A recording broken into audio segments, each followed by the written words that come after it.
दे दियो, ठीक। Test 6 modern history का है। पहला क्वेश्चन है, छोटा नागपुर जनजाति विद्रोह कब हुआ? 1820 में हुआ था, बी इसका आंसर है। और उसके बाद जितने भी क्वेश्चन है वो जनजाति विद्रोह से है। हम कोशिश करेंगे जनजाति विद्रोह के कोई भी प्रश्न पूछे जाएं आपको उसका आंसर होगा। भारत में ब्रिटिश शासन के खिलाफ जनजातीय विद्रोह की श्रृंखला रही है और कई कारण रहे हैं, आर्थिक, सामाजिक एवं धार्मिक, राजनीतिक कारण।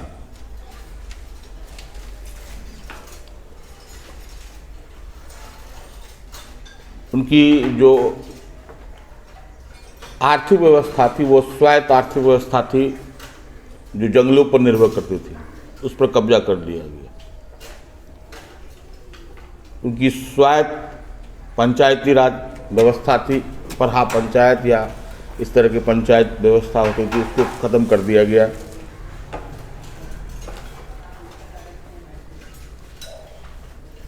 झूम कृषि जो करते थे, 1867 में झूम कृषि पर प्रतिबंध लगा दिया गया। और एक जो उनका पेय पदार्थ होता था, चावल से वो शराब बनाते थे। 1822 ईस्वी में उस पर भी उत्पाद शुल्क लगा दिया गया। घर में बनाए जाने वाले शराब पर भी उत्पाद शुल्क लगा दिया गया।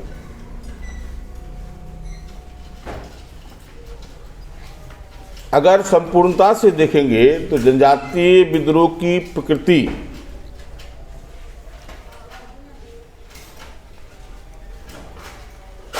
स्थानीय थी। धीरे धीरे यह राष्ट्रीय स्वरूप दिया, लेकिन क्षेत्र विशेष की परिस्थिति के आधार पर आप कारण में कुछ कुछ अंतर है, लेकिन मोटा मोटी कारण वही है, स्वरूप वही है। परिणाम थोड़ा थोड़ा उस परिस्थिति के अनुसार भी अलग हुआ है।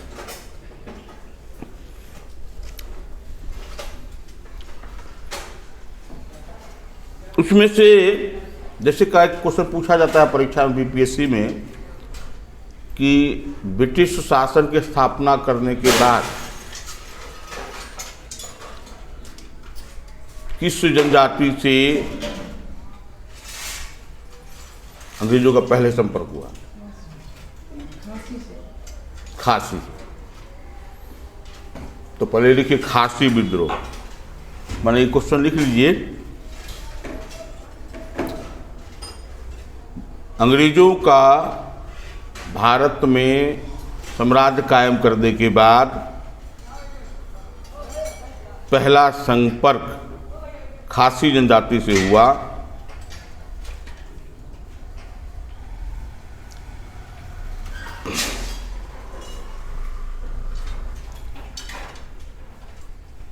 खासी विद्रोह 1833 के आसपास में तीरथ सिंह के नेतृत्व में हुआ, जो गारो, खासो, खासी एवं जयंतिया पहाड़ियों के बीच रहते थे।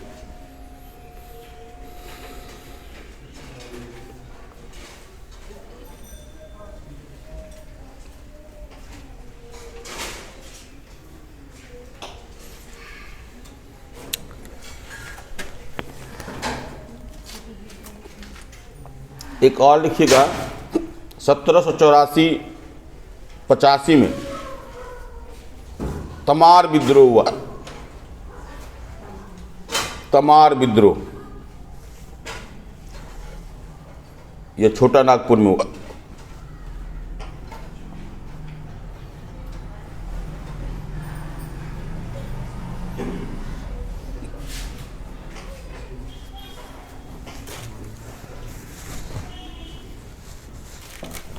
सत्रह सौ 77 में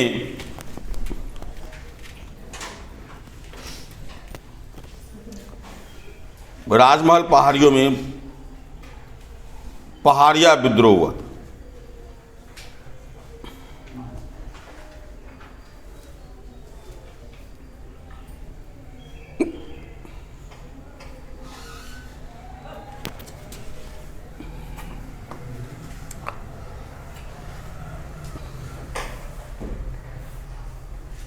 इस विद्रोह की समझौते के बाद इस क्षेत्र को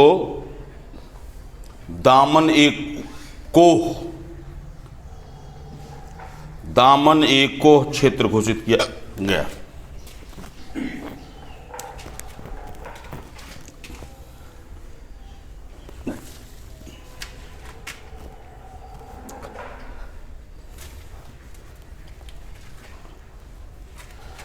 इसके बाद एक और लिख लीजिए, अहोम विद्रोह। अहोम विद्रोह यह 1828 में गोवर्धन कुंवर के नेतृत्व में हुआ था।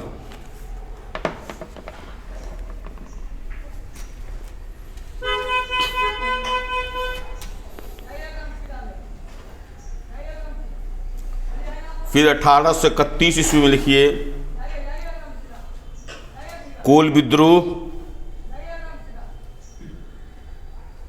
छोटा नागपुर क्षेत्र में हुआ था और इसके नेता थे बुद्धो भगत एवं बिंद राय। बुद्धो भगत एवं बिंद राय।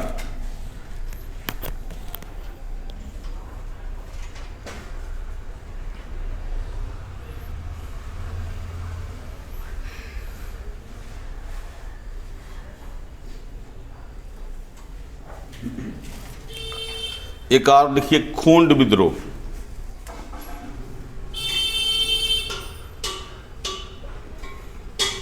अठारह सौ 33 से 56 के बीच, 33 से 56 के बीच इसके नेता थे चक्र बिसोई और आगे चल के राधा कृष्ण दंडसेन।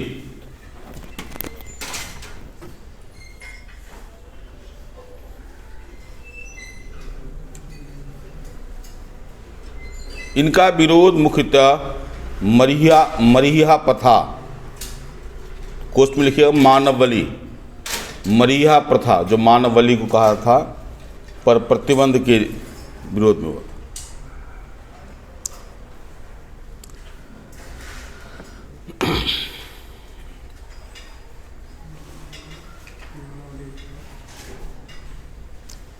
उसके बाद लिखे चुआर विद्रोह, ये भी बंगाल बिहार में हुआ था। चुआर विद्रोह 1776-78 में, 1766 से 72 के बीच बंगाल बिहार चुआर विद्रोह।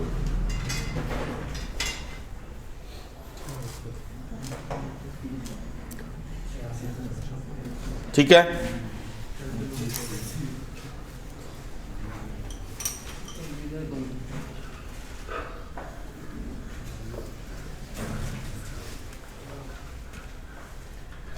झारखंड स्पेसिफिक होता तो कोल विद्रोह में लिखा देते हैं कि दक्षिण पश्चिम सीमांत एजेंसी गठन की गई थी। कोल विद्रोह के बाद दक्षिण पश्चिम सीमांत एजेंसी गठित की गई थी। वहाँ थोड़ा सा डीप पूछता है, बिहार में उतना डीप नहीं पूछेगा। चलिए नेक्स्ट क्वेश्चन है दूसरा। 1855 ईस्वी में संथालों ने किस अंग्रेज कमांडर को हराया? आंसर है मिजरवारो सी। संथाल विद्रोह के बारे में लिखना जरूरी है थोड़ा सा कि संथाल विद्रोह को कहा जाता है 1857 के विद्रोह की पूर्व पीठ का। मैंने 1857 के विद्रोह का आधार तैयार किया था संथाल विद्रोह ने। एक दूसरा, यह एकमात्र विद्रोह था जिसकी चर्चा कार्ल मार्क्स ने की। 1857 की विद्रोह की चर्चा कार्ल मार्क्स ने की।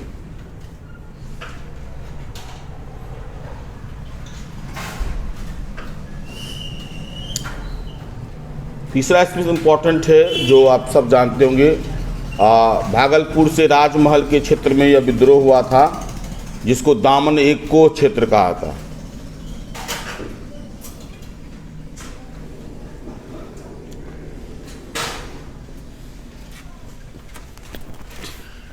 जिसको दामन एक को क्षेत्र कहा है। जून 1855 को भगनीडीह में 400 आदिवासी के गांव के 6000 लोग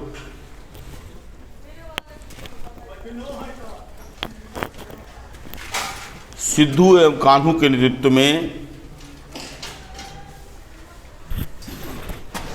दिकुओं तथा दिकु मतलब बाहरी लोग और विदेशियों को भगाने के लिए विद्रोह किया।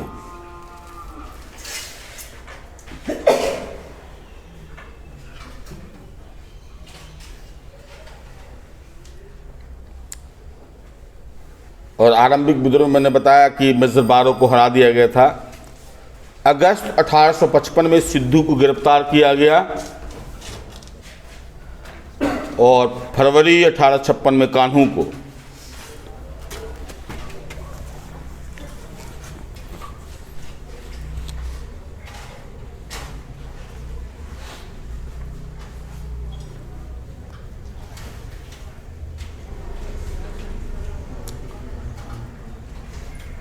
इस विद्रोह के बाद अंग्रेजों को महसूस हुआ कि गलती हुई है, तो पृथक संथाल परगना भागलपुर से अलग करके पृथक संथाल परगना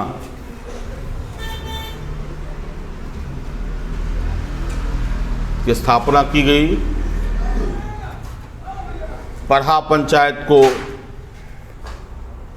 रीएस्टैब्लिश किया गया।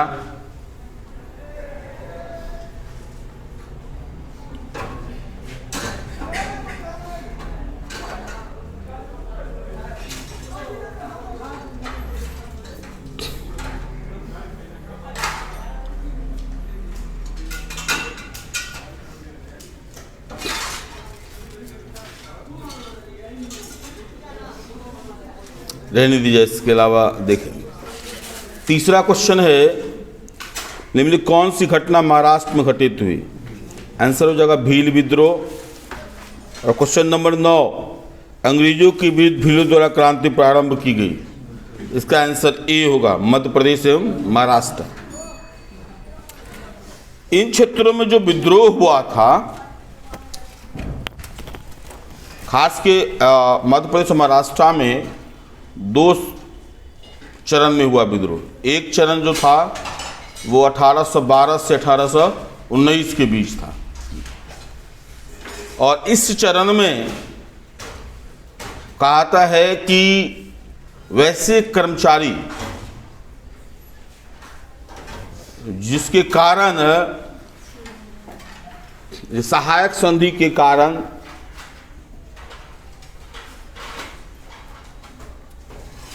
मराठों की पराजय के कारण बाहर कर दिया गया था नौकरी से, मजबूर होकर के पेशवा को बाहर करना पड़ा था।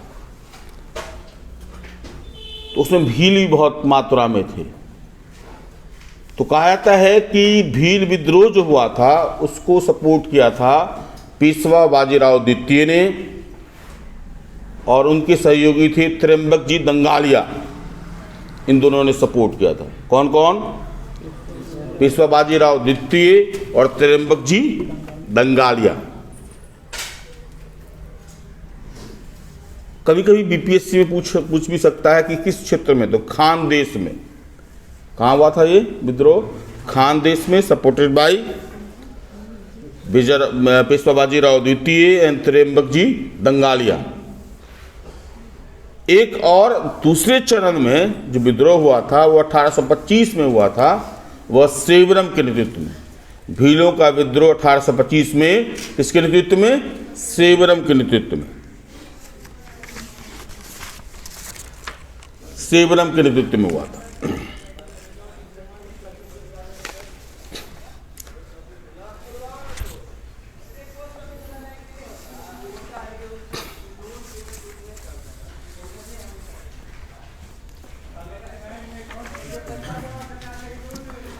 अगला क्वेश्चन है, मुंडाओं ने कब विद्रोह किया था? 1895 से 1900 के बीच मुंडा का विद्रोह हुआ था, जिसे उलगुलान कहते हैं। उलगुलान का हिंदी अर्थ होता है हलचल। उलगुलान का हिंदी अर्थ होता है हलचल। तो उलगुलान विद्रोह हुआ था। यह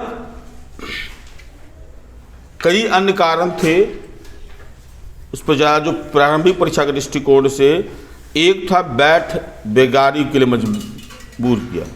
इनके यहाँ खुदकुट्टी व्यवस्था होती थी।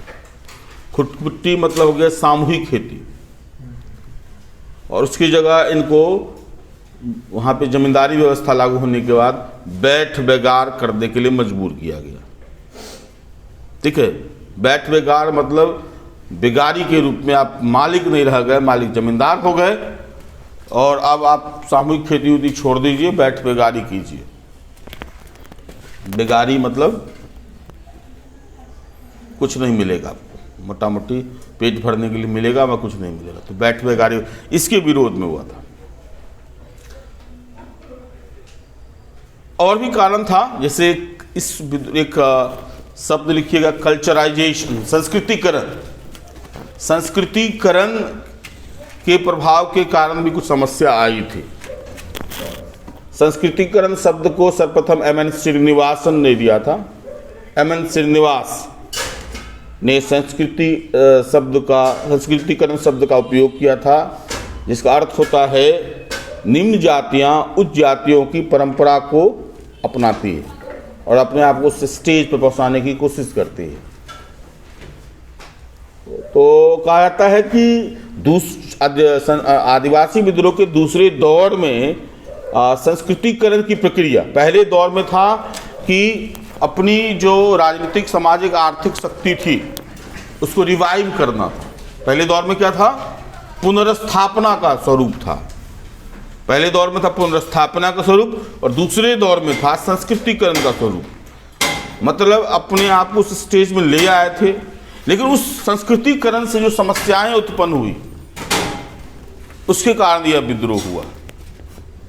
ठीक है, तो एक एम एन श्रीनिवासन का वो चीज याद रखिएगा। 1895 में अगर आप कह सकते हैं इनको गिरफ्तार कर लिया गया, बिरसा मुंडा को, और लेकिन एक पूछा आता है कि महारानी की हीरक जयंती पर इनको जेल से छोड़ दिया गया। ये लिख लीजिए, महारानी की हीरक जयंती पर इन्हें छोड़ दिया गया।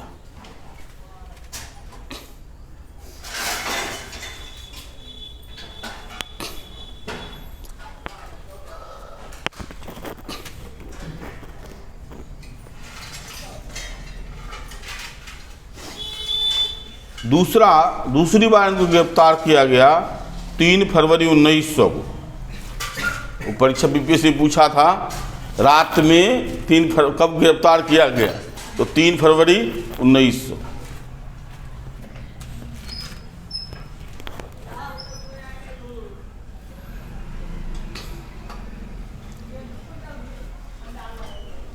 और इस बार जो गिरफ्तारी हुई तो जेल में ही हैजे में इनकी मृत्यु हो गई। जेल में हैजे में इनकी मृत्यु हो गई।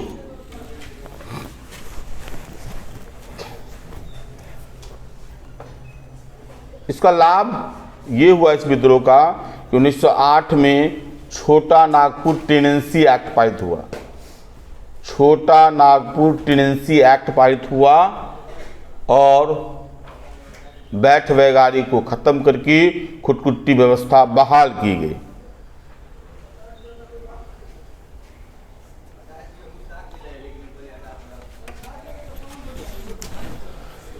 क्वेश्चन नंबर 5,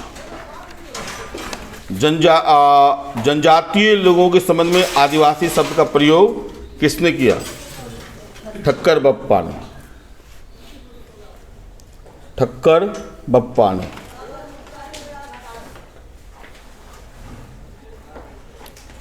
होज विद्रोह, छठा क्वेश्चन है, होज विद्रोह कब हुआ था? 1820-21 के दौरान। यह जो विद्रोह हुआ था यह बंगाल एवं उड़ीसा की सीमा पर स्थित पोरहट में, बंगाल एवं उड़ीसा की सीमा पर स्थित पोरहट में यह विद्रोह हुआ था।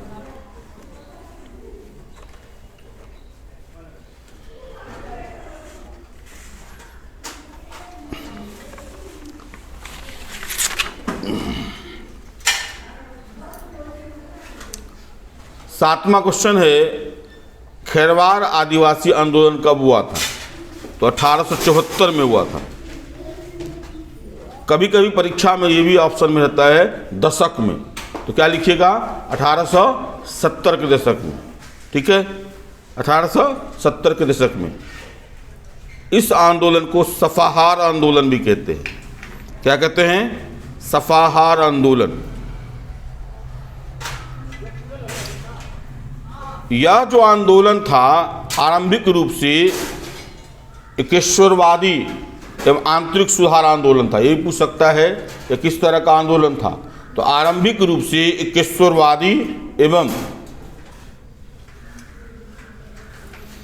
आंतरिक सुधार से जुड़ा हुआ आंदोलन था। बाद में यह विद्रोह अस्थायी बंदोबस्त के विरुद्ध हो गया।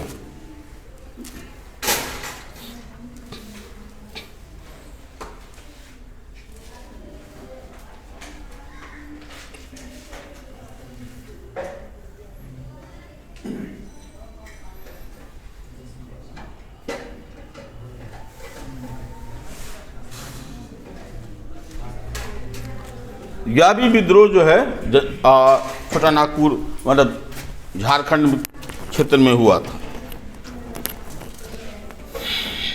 अगला क्वेश्चन है, संभलपुर के अनेक ब्रिटिश विरोधी विद्रोह का नेता कौन था? तो संभलपुर के विद्रोह का जो नेता था वह सुरेंद्र साई था। कौन था? सुरेंद्र साई।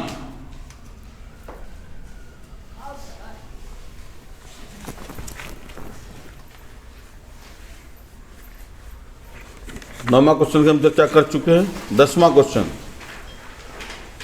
ताना भगत आंदोलन। ताना भगत आंदोलन जो उरांव जाति की जतरा भगत के द्वारा शुरू किया गया था। उरांव जनजाति की जतरा भगत के द्वारा शुरू किया गया था 1914 में। जो आंसर है सी। इसमें यह याद रखिएगा, यह आंदोलन जनजातियों के द्वारा चलाया गया पहला गांधीवादी आंदोलन था।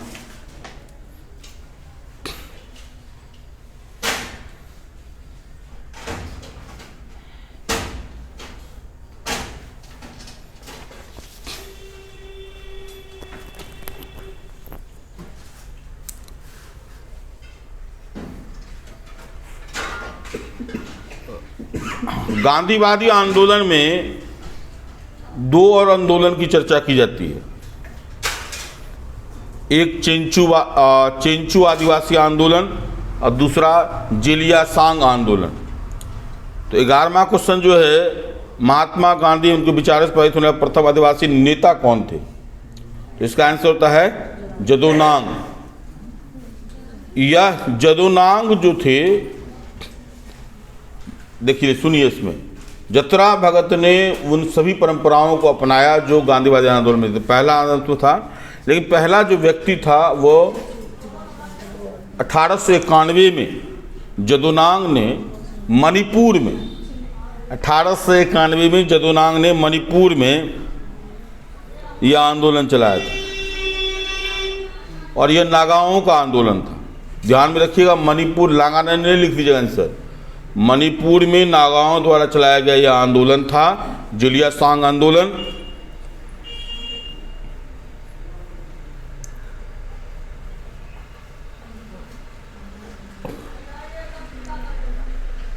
जदुनांग की 1931 में गिरफ्तारी हो गई और उन्हें फांसी दे दी गई।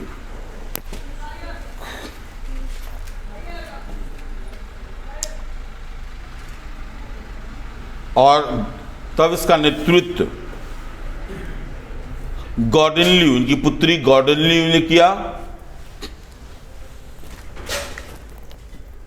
जिसे 1932 में गिरफ्तार कर लिया गया।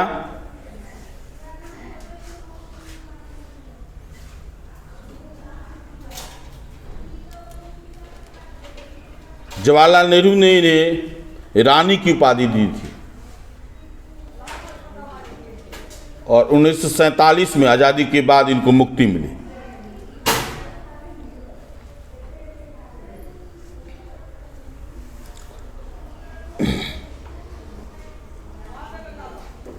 दूसरा आंदोलन था चेंचू आदिवासी आंदोलन।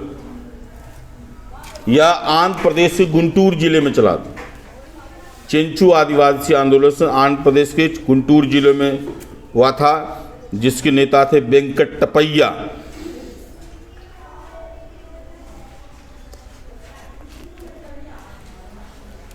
इसी आंदोलन में असहयोग आंदोलन के दौरान, यहीं पे असहयोग आंदोलन के दौरान जंगल सत्याग्रह शुरू हुआ। असहयोग आंदोलन के दौरान जंगल सत्याग्रह शुरू हुआ और गांधी जी ने भी यहां यात्रा की थी।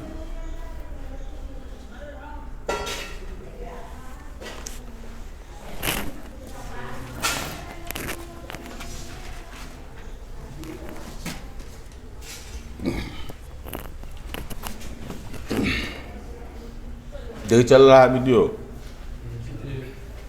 ठीक है।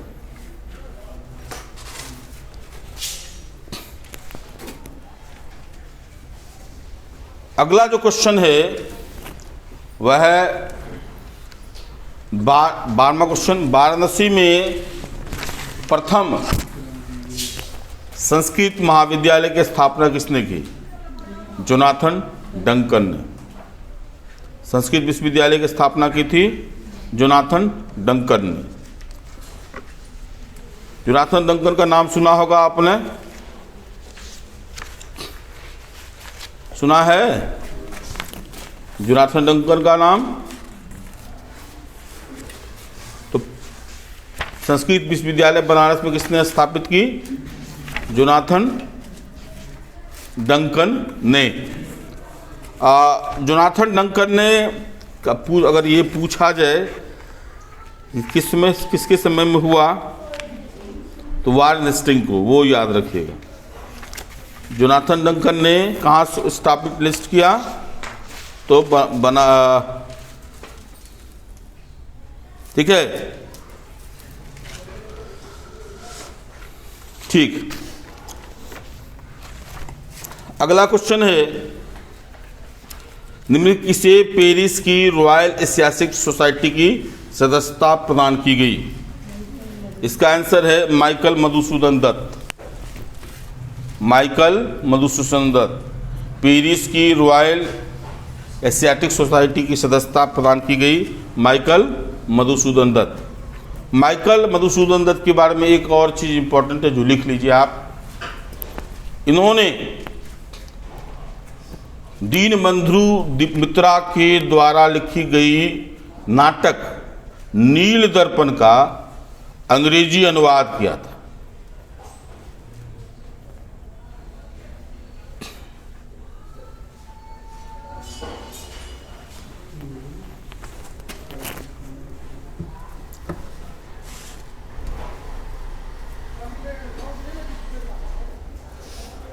क्या क्या था? नील दर्पण, दीनबंधु मित्रा द्वारा लिखी गई नाटक नील दर्पण का अंग्रेजी अनुवाद किया था।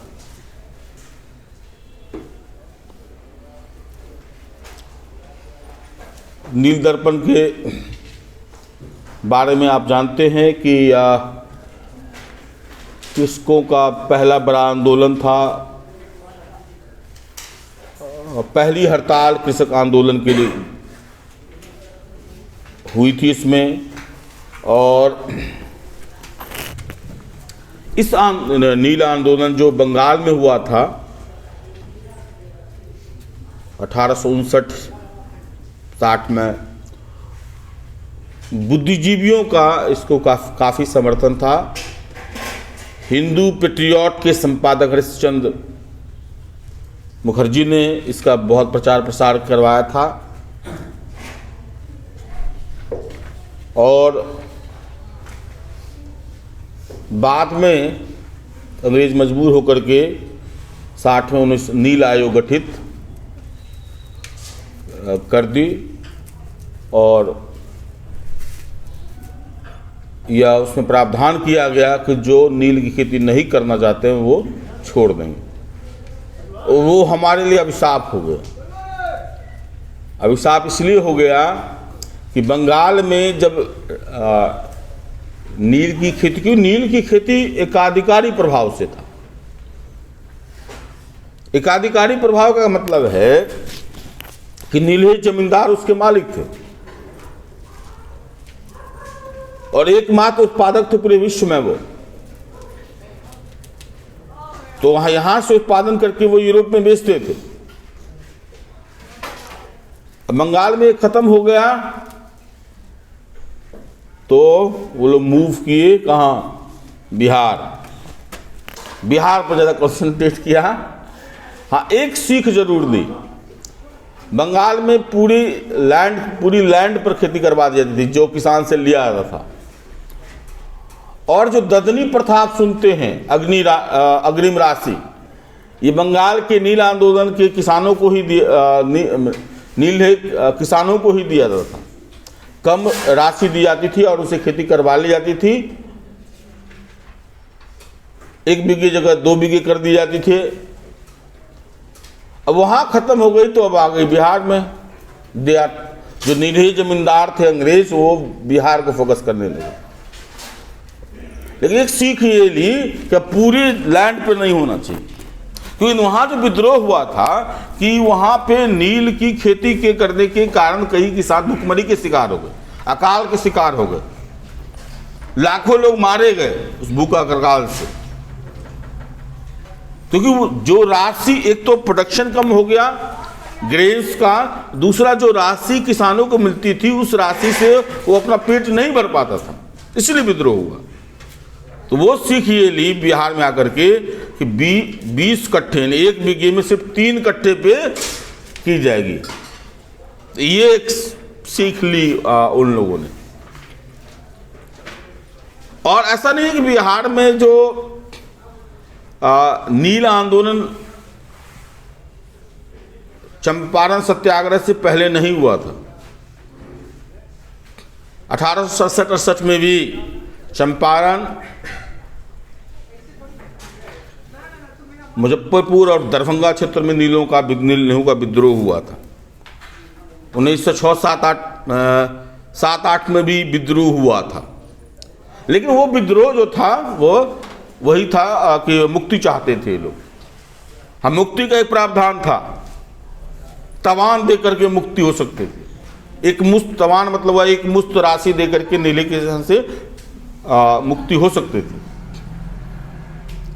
लेकिन जो चंपारण सत्याग्रह था वो नील की खेती करने के लिए नहीं था, तिनकठिया व्यवस्था के खिलाफ था, लेकिन नील की खेती के लिए नहीं था, क्योंकि नील की खेती बंद हो चुकी थी।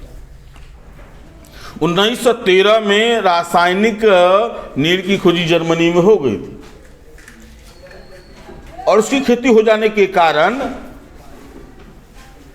अब नीले जमींदार ने बहुत ऊंची कीमत पर ली थी जमींदारी। अब नील की खेती का कोई डिमांड रहा नहीं, तो कहे कि अब हम इसका भरपाई कैसे करें, तो टैक्स को दुगुना कर दिया। क्या कर दिया? दुगुना कर दिया। और टैक्स को दुगुना कर दिया गया, जिसको देने में किसान असमर्थ थे, जबरदस्ती वसूला जा रहा था। इसी के खिलाफ मुरली भरावा के किसान राजकुमार शुक्ल गांधी जी से मिलने गए थे। कहाँ? किस अधिवेशन में? लखनऊ अधिवेशन में। और तब गांधी जी अप्रैल 1917 को बिहार आए और चंपारण सत्याग्रह किया।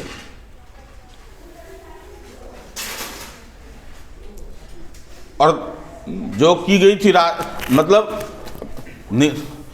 तिनकठिया व्यवस्था को खत्म कर दिया गया।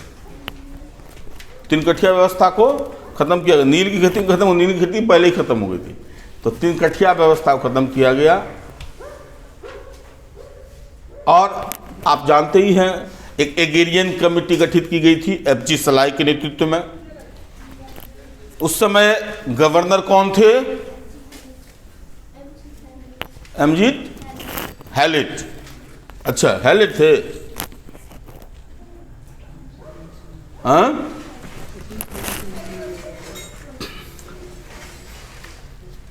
और एक और भी चीज है उसमें ध्यान में रखिएगा कि जो गांधी जी के सहयोगी थे, जो भी गांधी जी के सहयोगी थे, वो उनको क्या कहा था?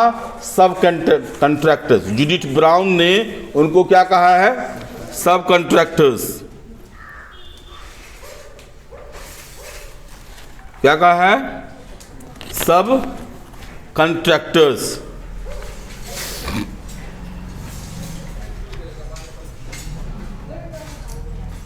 और उस समय जो गवर्नर थे वो एडवर्ड गेट।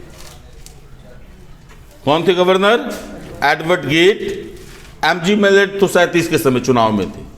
कौन थे गवर्नर? Edward Gait. तो जूडिथ ब्राउन ने जो भी सहयोगी थे, इसमें एक और पूछा जाता है, चंपारण सत्याग्रह में गांधी जी के सहयोगी में से कौन एक शिक्षक थे? कौन एक शिक्षक थे? तो जेबी कृपलानी थे, लंगट सिंह कॉलेज के प्रोफेसर थे। ठीक है।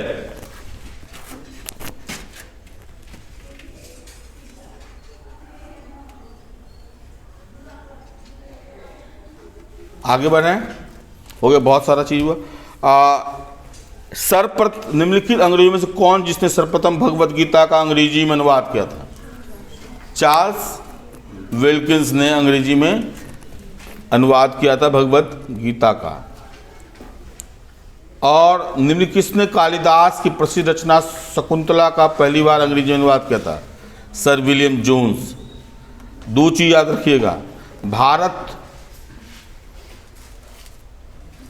की पहली पुस्तक जिसका अंग्रेजी अनुवाद हुआ था वो था विज्ञान शकुंतलम। ये याद रखिएगा, भारत की पहली पुस्तक जिसका अंग्रेजी अनुवाद हुआ था वो क्या था? विज्ञान शकुंतलम, सर विलियम जोन्स के द्वारा।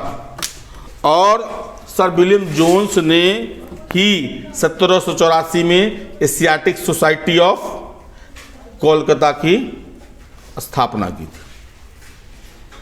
किसके समय? वार्न हेस्टिंग्स के समय।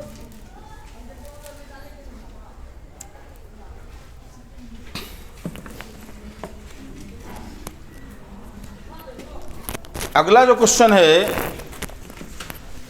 Question number 16। स्वतंत्रता पूर्व अवधि में ब्रिटिश सरकार द्वारा भारत में आधुनिक शिक्षा के प्रसार का मुख्य उद्देश्य क्या था? ए आंसर है छोटे प्रशासनिक पदों पर नियुक्ति हेतु शिक्षित भारतीयों की आवश्यकता। उनका जो उद्देश्य था, क्योंकि इस समय तक पूरे भारत में प्रसार हो गया था अंग्रेजों का, उसी कारण 1833 के एक्ट में लॉर्ड विलियम बेंटिक को, जो कि बंगाल के गवर्नर जनरल थे, भारत का गवर्नर जनरल बना दिया गया। बड़े बड़े अधिकारी तो ब्रिटेन से आ जाएंगे IAS IPS बनने के लिए, अब क्लर्क बनने के लिए तो नहीं आएंगे ब्रिटेन से। तो बाबुओं का वर्ग लेना है और इतनी बड़ी संख्या में लेना है।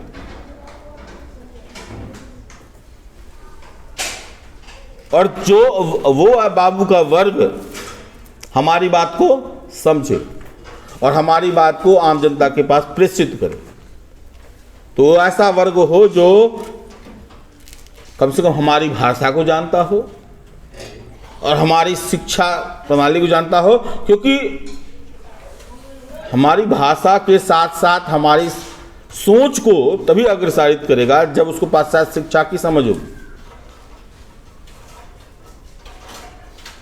तो बाबुओं का ऐसा वर्ग तैयार करना है जो हमारी सोच और समझ से के अनुरूप हो और हमारी भाषा में को समझ करके आम लोगों को उसे प्रेषित करे।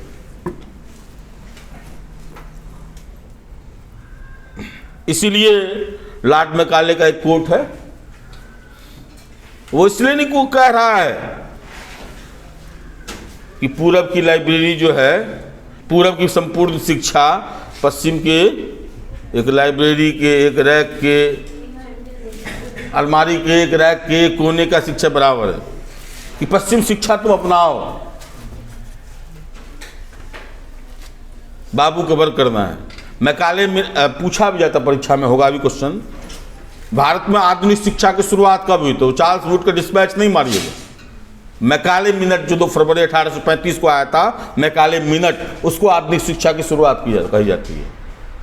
और अंग्रेजी शिक्षा और पाश्चात्य शिक्षा ये देने की बात उसमें कही गई है।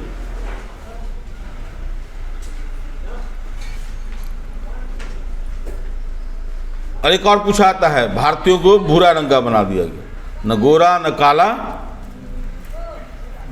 भूरा। मतलब वेशभूषा से तो आप रहिए भारतीय, यहां सोच से हो जाइए क्या? अंग्रेज। ये उसकी सोच थी इसमें। तो बाबुओं का वर्ग तैयार करना था इसका उद्देश्य। अगला क्वेश्चन है, हंटर कमीशन की रिपोर्ट में विकास पर विशेष जोर दिया गया। हंटर कमीशन कब गठित की गई थी? 1882 में। और प्राथमिक शिक्षा पर विशेष जोर दिया गया। यह पहला भारतीय शिक्षा आयोग था। यह पहला भारतीय शिक्षा आयोग था। अब भारतीय शिक्षा आयोग का कहने का क्या मतलब? क्योंकि इस आयोग में जो गठित की गई थी 20 सदस्य थे, इसमें 8 भारतीय थे। तो भारतीयों को पहली बार रिप्रेजेंटेशन दिया गया, इसीलिए यह पहला शिक्षा आयोग था।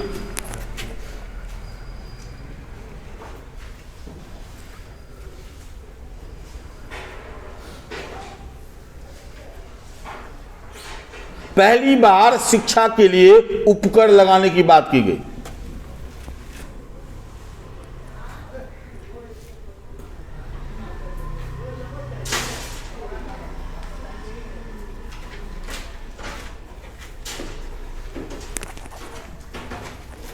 नैतिक शिक्षा को अनिवार्य करने की बात कही गई।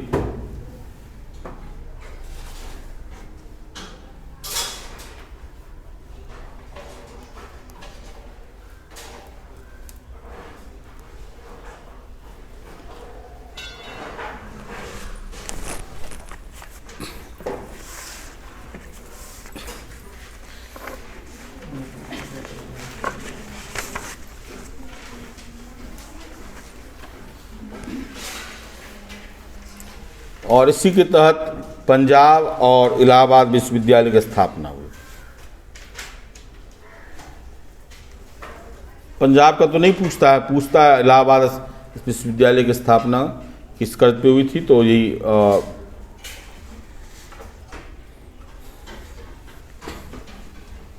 नेक्स्ट क्वेश्चन है, नेशनल काउंसिल ऑफ एजुकेशन की स्थापना कब हुई? 15 अगस्त 1906 को।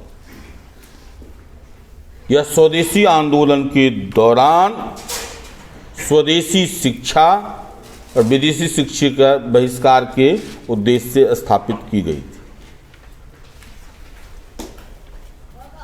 15 अगस्त 1906। शिक्षा में सुधार हेतु ब्रिटिश सरकार ने सैडलर विश्वविद्यालय आयोग कब गठित किया था? 1917 में।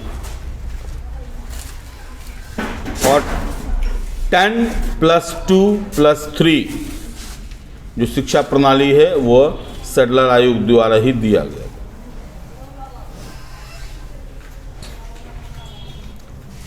अगला क्वेश्चन है, भारत में आधुनिक शिक्षा प्रणाली की नींव किससे पड़ी? तो अभी बताया है 1845 के मैकाले के स्मरण पत्र, यानी 20 का बी। हाँ, 35 का मैकाले स्मरण पत्र 35। किसके सतत प्रयत्नों से बंबई में प्रथम महिला विश्वविद्यालय की स्थापना हुई? किसके हुई थी? डी.के. कर्वे के प्रयास से क्या हुई थी? महिला शिक्षा की व्यवस्था हुई थी। डी.के. कर्वे का नाम बड़े सम्मान से लिया जाता है, ठीक है। सामाजिक धार्मिक सुधार आंदोलन में अगर देखेंगे, एक तो सती, ये जो है विधवा विवाह के भी समर्थक थे और इन्होंने खुद विधवा से विवाह किया था, ठीक है। डेक्कन एजुकेशनल सोसाइटी की स्थापना से कौन संबंधित थे? जस्टिस राणा देव। जस्टिस लिखा हुआ है यानी न्यायाधीश थे कलकत्ता हाई कोर्ट के, और इन्होंने कई चीज़ किया है, उसको हम आगे बताएंगे आपको, ठीक है। 2-5 मिनट का ब्रेक दिया जाए, बंद करो।